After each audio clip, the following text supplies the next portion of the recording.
I'd like to introduce our speaker of the evening, Dr. Chatas.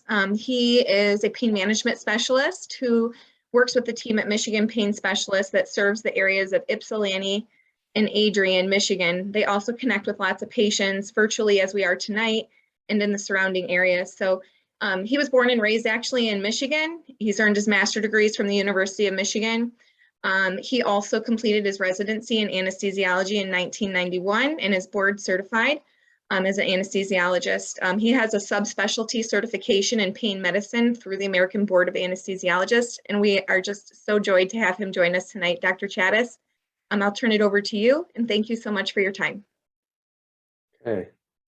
Thank you, Brooke, and thanks everybody for attending today. We've got some really fantastic treatments out there for different types of pain management that Boston Scientific has poured a lot of science and energy, and they've got an awesome team that helps us in our practice. So today we're going to talk about some different types of pain management options. You may see options that may work for you with your type of pain. We're going to hear from one of our patient ambassadors who actually has a spinal cord stimulator, and she can tell you from firsthand experience what her experience has been like.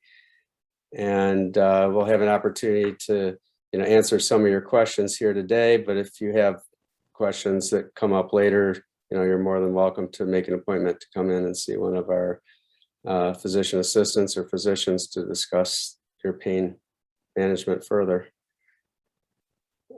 Obviously, we're living in challenging times right now. We ask that patients wear masks in the office, and there's some screening questions that get asked when you come in, and we're making every effort to make our office a safe environment for you as well as our staff. And so far, these things have been working quite well. So there are different kinds of pain, and they're amenable to different types of interventions. So if you're having pain that occurs without any cause, like it doesn't necessarily happen when you're walking, it just is there, that kind of leads us to some diagnoses. If you have pain with movement, it leads towards other diagnoses. If you're having weakness or numbness and pins and needles, shooting, burning, all these things sort of point towards a nerve as a source of pain. And nerves are helpful in helping us feel, where we are when we're walking and what we're touching when we're touching things. But sometimes the nervous system has some deleterious effects that aren't really helpful. And that can occur in certain pain conditions, or when you have a back surgery that hasn't gone well, and even some chronic pain conditions. Pain isn't always something we need to feel, and it's not always something useful. Next slide. So obviously, when people are in pain, it affects their activities on a daily basis. It affects their ability to work, their ability to enjoy activities at work and at home. It can interfere with our hobbies, and even worse, it can interfere with your sleep. And when you have all of these things happening at once, it can be quite debilitating. Lacking sleep actually aggravates your pain, and the pain aggravates your sleep. So it can kind of turn into a vicious cycle. That's what this slide's trying to show us here. And there are people, there are things that patients do before they even come to see us. Oftentimes they've taken, non-steroidal anti-inflammatories like ibuprofen or Motrin, Tylenol. These are effective medications for certain types of pain, and don't work so well for others. Many times by the time patients come to see us, their doctor has sent them through physical therapy, and if they haven't, we will.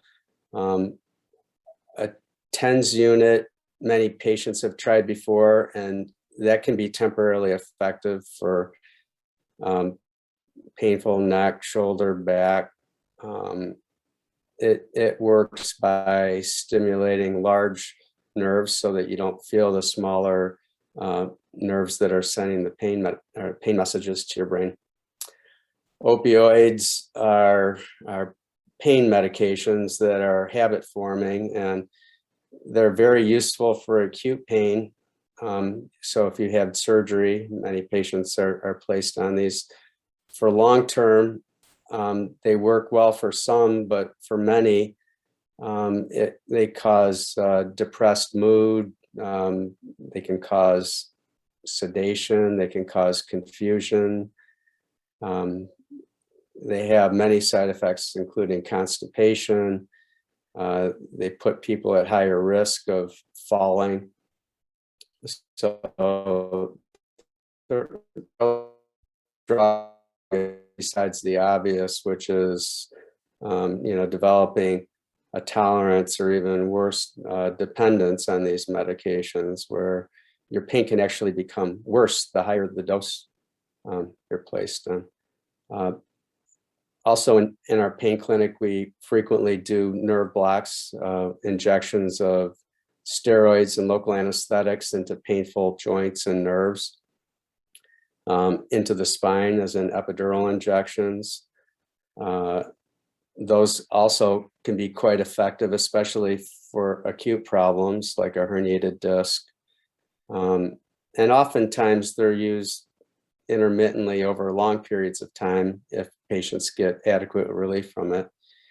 When patients fail to have adequate relief from it, then they are typically referred to neurosurgery for some type of back or neck surgery.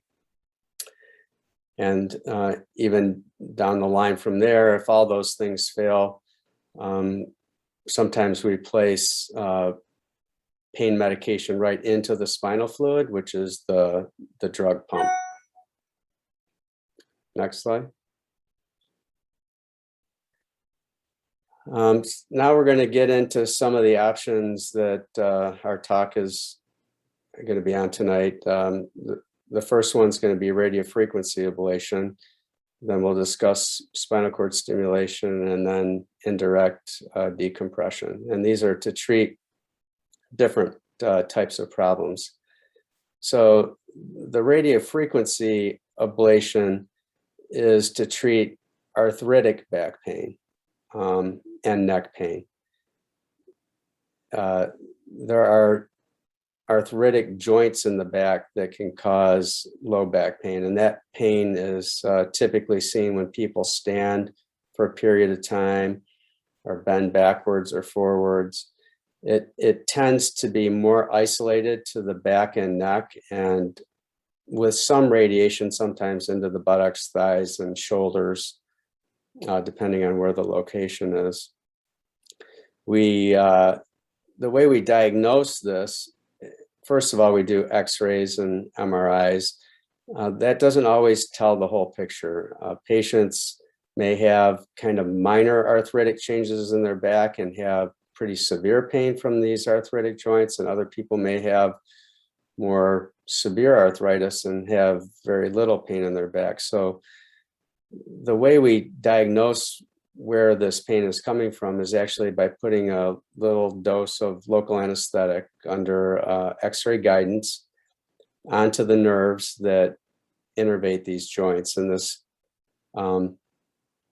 nerve, if placing medications onto this nerve relieve your back and neck pain on 2 occasions, then that leads us to this treatment of radiofrequency ablation, which is a needle just like the nerve blocks, but the tip of the needle is uncovered, and it actually heats up the nerve like a microwave, and it can provide pain relief for 6 months and even up to a year. So, and this procedure can be repeated every 6 months as needed for these issues. And it's important for us to know that this is where your pain is coming from, because this procedure, unlike the other two, does not involve any type of implant into your body. It's even less invasive. It's just a needle that's placed, during the procedure, and then it's removed. Also, if you have this type of pain, it isn't really amenable to the other procedures we'll be talking about later. So this is almost always something that we test for or look for before we move on to these more advanced therapies. Next slide. Now we're going to talk about spinal cord stimulation. And these are this images there are kind of showing you the remote control is to the far right. You can turn this device up and down and on and off like you would your television. It also will program many different therapies. Some of these therapies you will feel, some others you don't feel. And we'll get into the details of how it works in these slides going on, but down to the left, it's showing you the different types of spinal cord stimulator leads. Starting from the far left, we have ones that are put in just through the skin, and then to the far right, these paddles are placed by a surgeon. 9 times out of 10, or maybe 95 times out of 100, we're doing these just through a needle and not requiring surgical intervention. But in some cases, a small minor surgery is used for a surgeon to place those larger leads. Next slide. So who can benefit from spinal cord stimulation?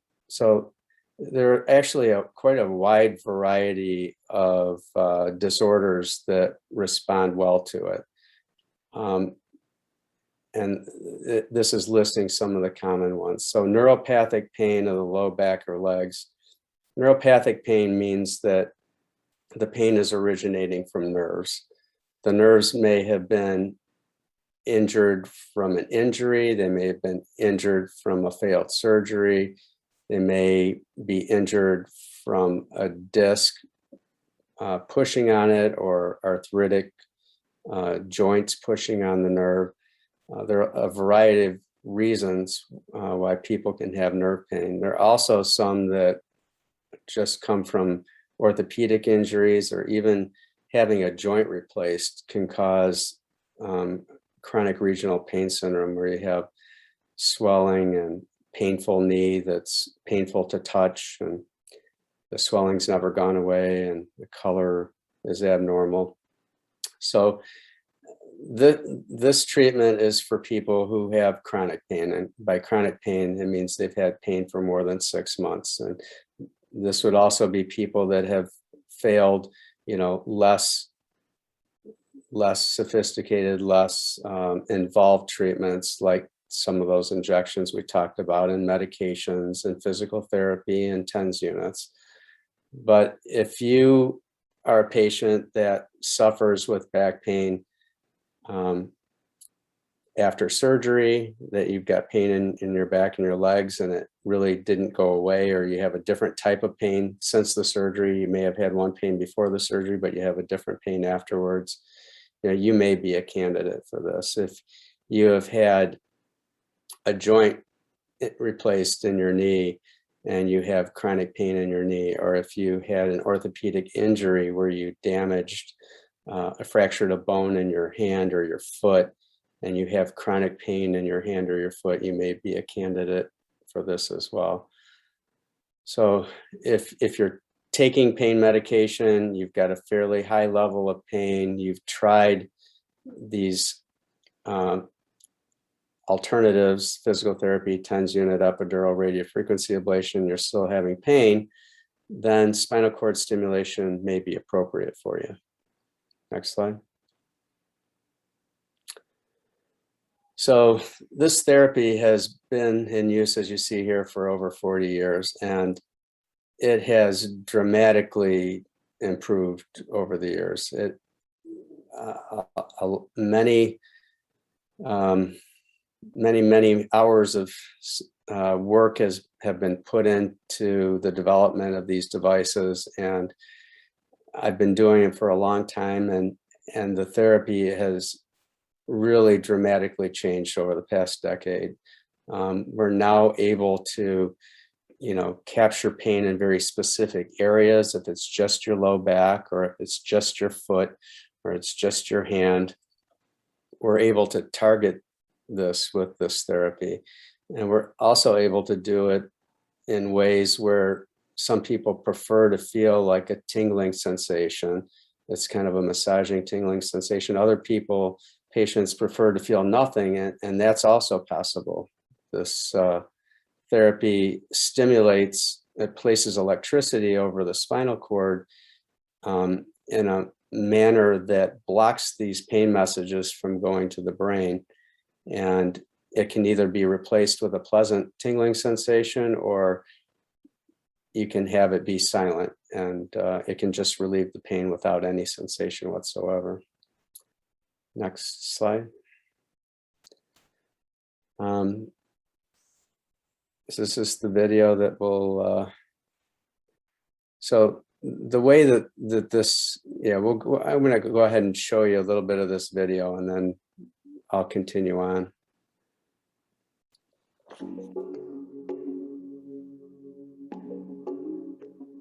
If you live with chronic pain, you know how all-encompassing it can be. It robs you of the things you love to do. It strains your relationships. It makes even the smallest tasks unbearable. And no matter how many procedures you've had to endure, or medications you've been given to try, we know that one-size-fits-all therapies may not give you all the relief you need. Boston Scientific's spinal cord stimulation therapy is different. Spinal cord stimulation, or SCS, is a safe, drug-free, FDA-approved pain management therapy that's clinically proven to help reduce chronic pain. And with Boston Scientific's SCS systems, your therapy can be personalized to your unique needs and preferences. Here's how it works. When you feel pain in your back or leg, for instance, it's because nerves from that part of your body are sending pain signals through your spinal cord to your brain. It happens in a split second, so it feels instant. But the truth is, you don't actually feel pain until your brain receives a pain message from the part of your body that hurts. SCS is designed to interrupt those messages using a small electronic device called a stimulator and thin, flexible leads. Similar to a pacemaker, the stimulator is implanted under the skin where it generates mild pulses. Those pulses travel through the leads to nerves along the spinal cord and interrupt the pain signals en route to the brain. Most SCS systems replace the feeling of pain with something called paresthesia, a kind of soothing sensation that can reassure the patient the therapy is working. Other SCS systems produce no paresthesia. Boston Scientific's SCS systems offer both options, giving you the flexibility to choose from a range of sensations, or, if you prefer, no sensation at all. Boston Scientific's SCS systems can also deliver more than one type of stimulation at the same time, even to multiple areas, giving us a better chance of finding the right treatment for your particular pain. Results of a clinical study show that when patients can choose between multiple therapies in one device, they achieve better overall pain relief. Another great thing about SCS is that you can do a trial with a temporary system first to see how it works for you. Your doctor will position the leads in your back and then connect them to an external stimulator that's worn around your waist. For the next 3 to 7 days, you'll be able to test drive the device, experiencing what SCS feels like as you walk, sit, sleep, and just go about your life. Most people who try a Boston Scientific system feel significant relief. In fact, in a recent clinical study, more than 90% of patients who tried our system decided to go forward with the implant. Over 96% of patients said they would recommend Boston Scientific's SCS systems to other people suffering from chronic pain. In another study, patients with severe back pain reported an average drop in pain score of nearly 6 points, even 2 years after getting their Boston Scientific SCS system. The effective, long-term relief from chronic pain your Boston Scientific SCS system provides can help you reclaim your life and many of the activities you used to enjoy. Talk to your pain doctor about SCS. Learn about the benefits of multiple therapies and personalized pain relief from Boston Scientific. For more information or to find a pain Okay, so I just want to highlight one or two things out of there. One of the beauties of this system is that it's minimally invasive, it's completely reversible, and the trial is a wonderful thing. It's just basically a needle or two needles placed in your back to place those two leads, which come out, and then you wear the system around for 4 to 5 days and test it out in the way that you would be using the system if you had it. I mean, there are no other surgeries that I know of that you get to test it before you do it. And we're very good at finding the right candidates for this because, as they showed, more than 90% of patients move on to get the therapy. But I think it's very reassuring for patients to know that the trial was effective and that they're going to, have something to look forward to when they have the permanent system placed. It's typically about a month after the trial. Next slide. So how do you know if the trial worked for you? Well, you're not going to have the pain that you were doing. You're going to be able to do activities that you found painful before. You'll be sleeping better.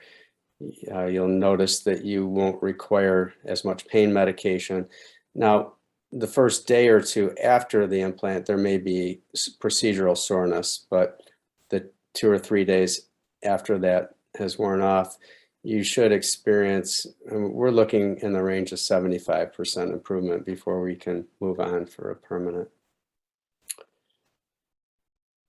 We have another slide.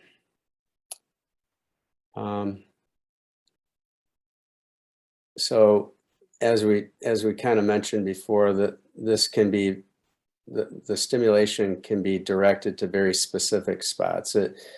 This is kind of being highlighted because in the past, if someone has had one of these in the remote past, it may be to get your back, you had to feel tingling from your low back all the way down to your toes. And now that isn't true. We're able to target very specific areas of pain. It could be the right side of your back, the left foot, the knee.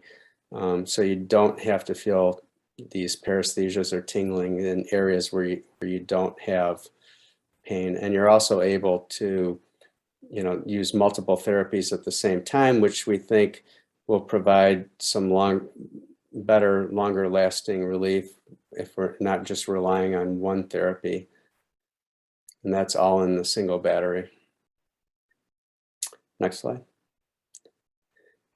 So this is kind of redundant, but people who use spinal cord stimulation, typically their pain scores go from an 8.6 down to a 3, and that's 2 years out, which is pretty remarkable for patients who've been in pain probably an average of 2 to 3 years for their pain to drop more than half. It's highly effective, and that's what this slide is showing. Next slide. All right, now we've got Sandy, an actual real live patient who's got real life experience to share with you about her life with her spinal cord stimulator. Thank you, Sandy. Thanks, Dr. Chatas. I was just going to take a second to introduce Sandy. She is a wife, professor, and athlete who has inspired many people to continue their journey in finding the right treatment for their pain. And like many of you on the call, Sandy's pain interfered with her day-to-day life. And so she's here today to talk about her story and how she was able to find a solution and, hopefully that is helpful to you as you're able to listen today. So thank you, Sandy, for joining us. And I just was going to let you go ahead and get started by talking to us about your pain story. Thanks, Elizabeth. It's great to be here. And thank you, Dr. Chatas. So my pain started in December of 2005. I woke up one day and it was over. I'm a teacher and I couldn't get out of bed. I had excruciating lower back pain. And I'm very stubborn and I didn't want to go to the doctor or the emergency room. So I had my husband carry me back and forth from the bed to the bathroom for that whole like Christmas vacation until my doctor's office opened back up. And then that first day he opened up, my primary care, my husband carried me in, excruciating pain, had no idea what happened. And my doctor immediately said, you need to go to the hospital, admitted me. They did an MRI and all that good stuff and determined I had a slipped disc. So the surgeon shaved off the part of the disc that had come out.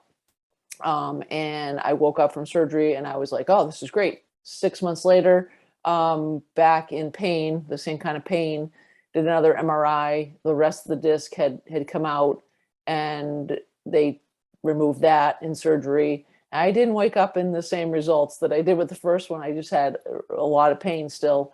And I went through 2006, 2007, and most of 2008, trying all of those things that Dr. Chatas had mentioned. I had tried lots of different medications, TENS units, physical therapy, injections, and nothing was helping. I was just at a really big frustration point, out of work. And I'm a very active person. So it was just real down time for me. And I finally said to my doc, there's got to be something, it was my pain management doc, there's got to be something else out there that's gotta work, because I can't live like this for the rest of my life. And he said, I think you're a good candidate for a spinal cord stimulator. I had no idea what that was. They didn't have these wonderful informational things that they're doing today on this, and there wasn't any patients to speak with. So he sent me home with some CDs and said, watch these and let me know. So I watched them and I came back and I said, wow, this is really something I can sort of try without having anything permanent. And now I call it the try before you buy.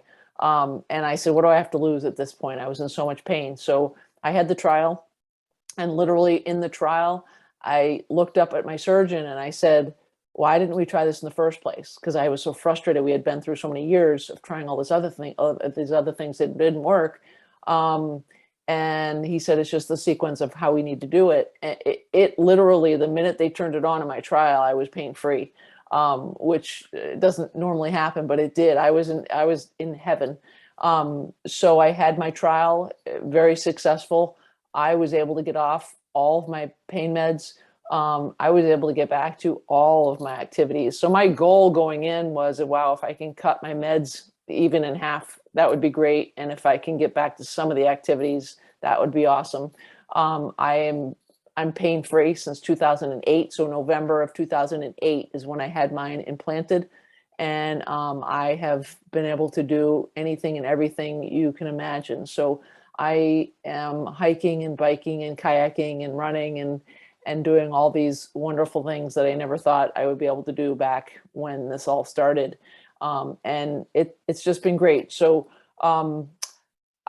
yeah, I'm a teacher. I'm back in the classroom. Now I'm teaching online. I work for a virtual school. I also teach at the college level. And it's just been a lifesaver for me. So I can't say enough how wonderful it's been. I do have the multiple programs on mine where I go the field, the paresthesia and the non-paresthesia. So it's been wonderful. I can't say enough about it. And for me, it's actually been a lifesaver. I can't even imagine where I'd be right now without my spinal cord stimulator from Boston Scientific. It's just been wonderful. I'm sure Elizabeth, I think, is going to tell you a little bit more about the ambassador program if you want to speak to me or any of the other patient ambassadors. I think, Elizabeth, you're on for that. But if anybody has questions for me, I'd certainly be willing to take those. Sandy, could you, that was an awesome presentation. Could you please tell us what it was like for you for the trial? I mean, what did you experience during the trial, and then what pain-wise, and then what was it like for you, like after the surgery? How uncomfortable were you after the surgery? And Sure. So, and that's a good question. So I do speak with a lot of patients as a volunteer to answer their questions. And that is a common question I get. And I always have to think back, that was like 13 years ago that I had my trial. So I think the biggest thing that I tell patients, and it was true for me, when you have the trial, you do have that incisional pain from that's acute for that what's going to heal. And sometimes when I speak with patients, they are like, oh my goodness, I'm in worse pain. And I'm like, well, wait a minute, is this just the incision from putting in the leads, or is this, worse pain that you always have?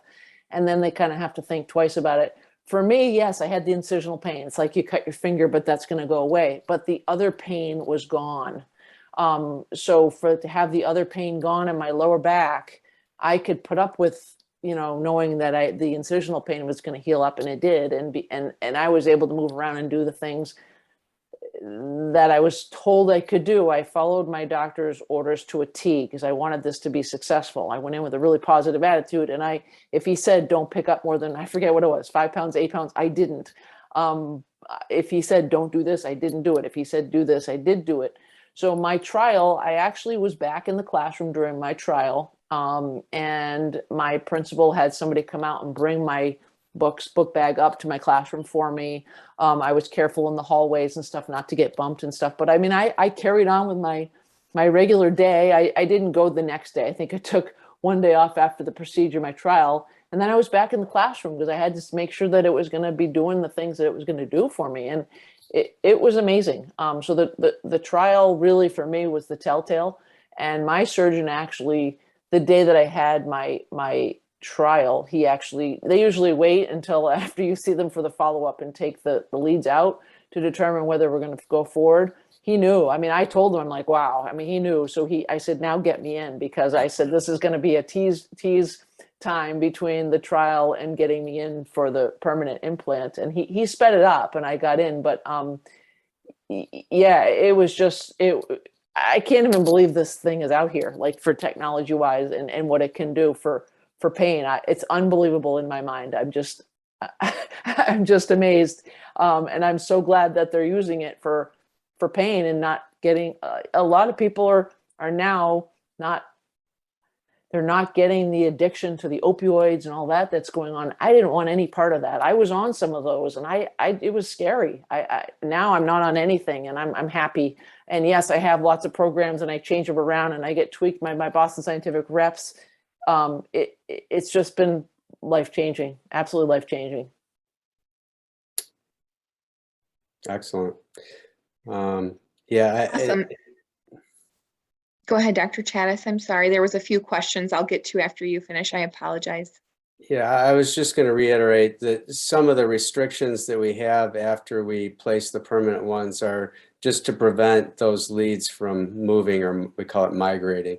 So after a period of about 6 weeks, everything is sort of scarred in place. So we do have, restrictions on bending, lifting, twisting. So for 6 weeks after the permanent placement, we want people to, not do those things, just so that the device doesn't move. We want to keep it, where we placed it. So it's great that you've followed your doc's instructions. Great that it worked. And go ahead, Brooke. Sure. Just a couple comments from questions coming in the chat feature. Just a few people are just saying, thank you, Sandy. You're a great advocate for the procedure. So thank you for sharing your story. Couple questions for you, Dr. Chatas. First one, they're just wondering, how long does the battery on average last and when is a replacement needed? So there are different choices with batteries. The rechargeable battery lasts at least 13 years, and that's something that gets recharged, once a week to every other week. There are also non-rechargeable batteries for people that don't want to recharge the battery or have mobility issues and would find it difficult to charge the battery. And those typically have to be replaced every 2 to 3 years. Okay, thank you. Next question is, one of your patients is just stating they've had back surgery and they were considering the spinal cord stimulator about 3 years ago, just questioning why a psych eval is required, and since they lasted one 3 years ago, why are they requiring it again? So I think that's just a good question for everyone too, if you wouldn't mind sharing on that. Sure. So that's an insurance requirement. These devices are not inexpensive, and the insurance companies require that a fairly thorough psychological evaluation be performed within a year of the trial and permanent placement. And that's because psychological things can change, over a year's time.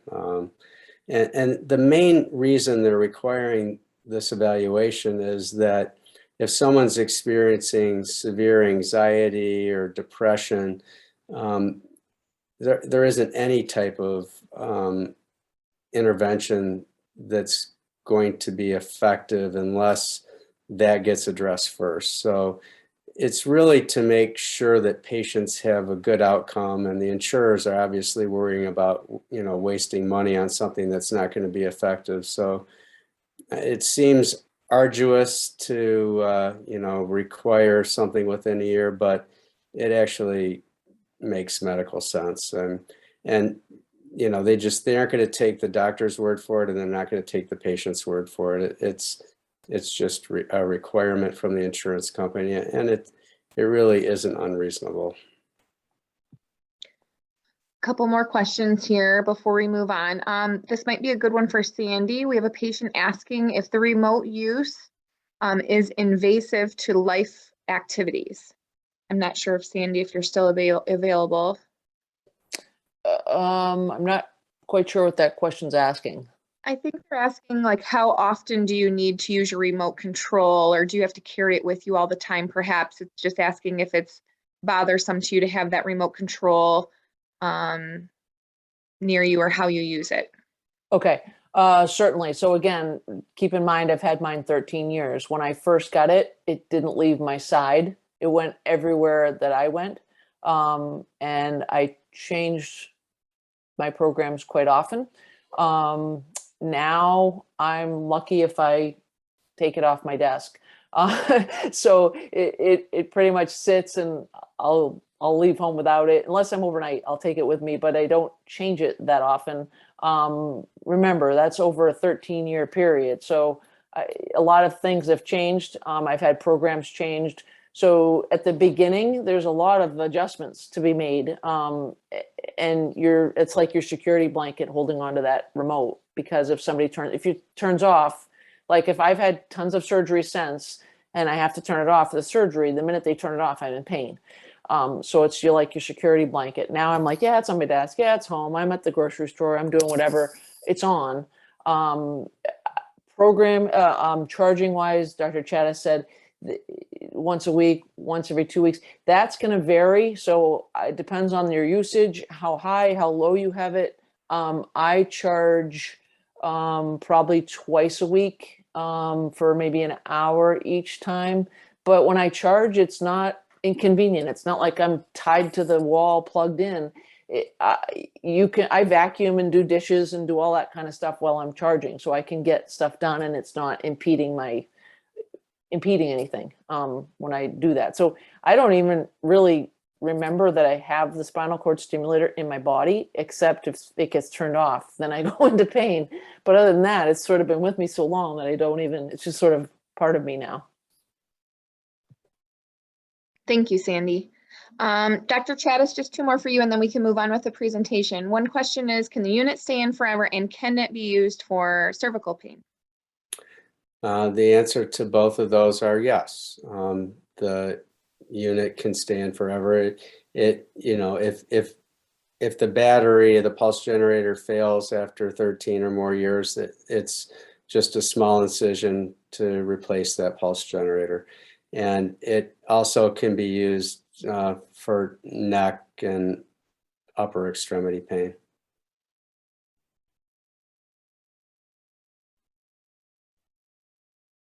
And I've had my pulse generator replaced, if anyone wants to know. It's real easy peasy. The day surgery, a little incision, pull the old one out, put the next one in, new one in, good to go.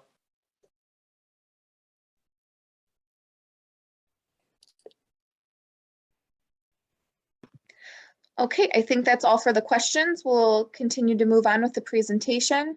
Dr. Chatas, back to you. All right, next slide, Elizabeth. So now we're going to talk to you about the Vertiflex procedure. It's that little device you see that's purple, and it's an interspinous spacer. So those two bones that it's between are the spinous processes. And those bones, what that device is doing is separating those bones apart slightly, sort of in the same fashion that you would get if you sit down and lean forward or lean over a shopping cart. It sort of takes a little bit of the curve out of your back, and in doing so, it makes more room for those nerves that it's showing there off to the left. Yeah, right there.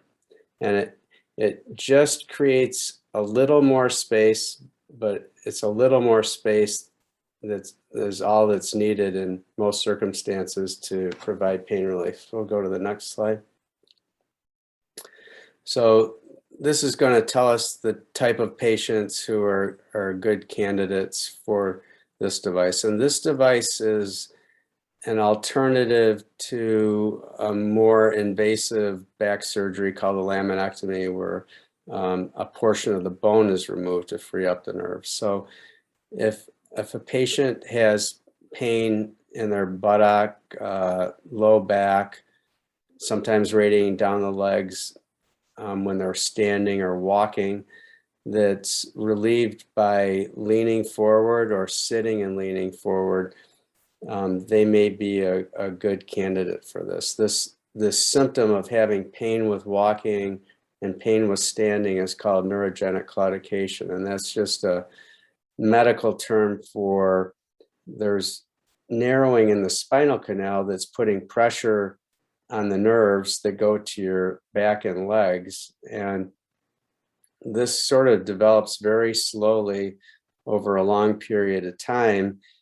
And it's only when it becomes just a little bit worse, you can be, quite significant and be symptom free. And then it gets a little worse, and then patients have significant symptoms. And that's kind of relevant to how this works. This kind of takes you back to where you were before you had the pain.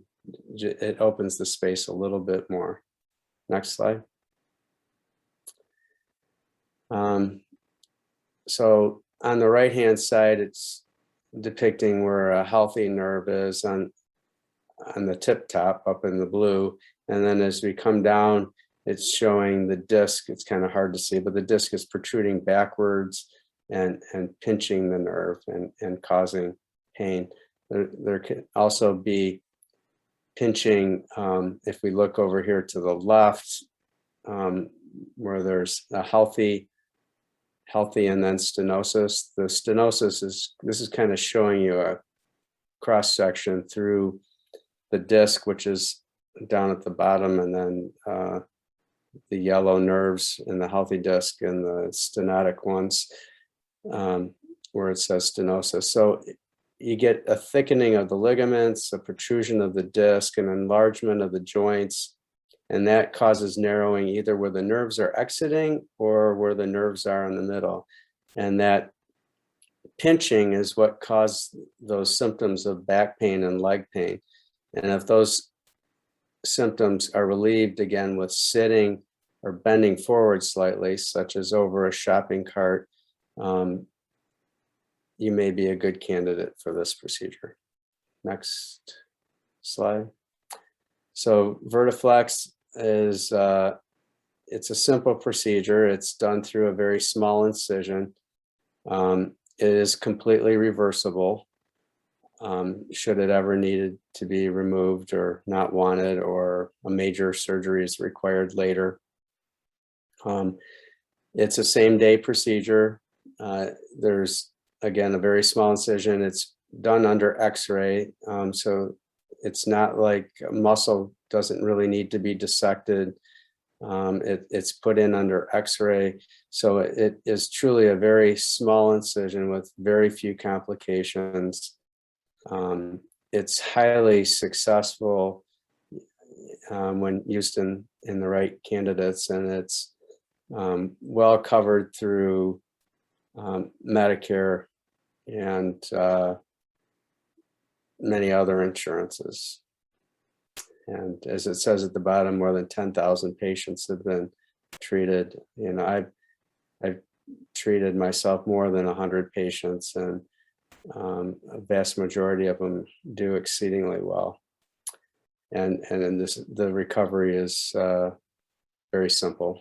It's pretty much like the Stimulator for 6 weeks, no heavy lifting, bending, twisting. Next slide, please. So 9 out of 10 patients are very satisfied. That I would say that correlates very well with the results that we see in our clinic. Most, if not all, patients are able to reduce their opioid consumption. Most people can walk a lot further, and have a much better quality of life. And that's because when you take the pressure off the nerves, it takes the pain away. Next slide.